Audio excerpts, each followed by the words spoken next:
তো গাইস আজকে আমরা কাজে যাচ্ছিলাম, হঠাৎ দেখি এই গাড়িটাতে কিছু একটা খারাপ হয়ে গেছে। তো ভিডিওটা তোমরা শুরু থেকে শেষ অবধি দেখো। তো hello guys, welcome back to my new video. আজকে তোমাদের সামনে আরেকটা নতুন ব্লগ নিয়ে হাজির হলাম। তো ব্লগটা তোমরা শুরু থেকে শেষ অবধি দেখো। আর তোমরা তো জানো যে আমি ছোট্ট একটা চ্যালেঞ্জ নিয়েছি, 100 দিনে 100টা ব্লগ আপলোড করবো। তো এটা হচ্ছে 15 নম্বর ব্লগ। তো আজকে যাচ্ছিলাম আমরা কাজে, আর কাজ যেতে যেতে দেখি স্টোরে একটা গাড়ি খারাপ হয়ে গেছে। জানি না কি যে খারাপ হয়ে গেছে, তো এখানে ঠিক করছে।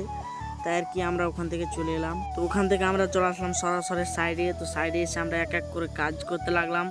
এই জায়গাতে আমরা বোর্ডগুলো লাইন করে ফেলে দিয়ে আমরা এখানে তেল মারতে লাগলাম। তো যাই হোক, আজকে অনেক খাটাখাটনি করার পর আজকে আমাদের বোর্ডের কাজ কমপ্লিট হলো। এখন আমাদেরকে শুধু খালি ঢালাই করতে হবে, তারপর আমাদের বোর্ডের কাজ পুরো কমপ্লিট হয়ে যাবে। তো এখন আছে আমরা ঢালের অপেক্ষাতে। তো দেখতে দেখতে আমাদের ঢালের গাড়ি চলে এসেছে, তাই আমরা এখানে ঢালাই করতে লেগে গেছি। আর ওইদিকে ভাই বেটার মারছে। আজকে আমাদের বোর্ড বেশি নাই, আজকে 8-10 মিটার বোর্ড ঢালাই করছি আমরা। তো ঢালাই করার পরে বিকালের দিকে আমরা 3জন চলে আসলাম স্টোরে, কারণ স্টোরে আমাদের কিছু কাজ আছে। তো যাই হোক, স্টোরে এসে সারিয়ে কেটে একের পর এক মালগুলো আমরা বানিয়ে নিলাম। তো যাই হোক, আজকের ব্লগটা আর আমি বড় করছি না, এখান থেকে শেষ করছি। দেখা হচ্ছে অন্য কোনো ব্লগে, ততক্ষণের জন্য বাই বাই।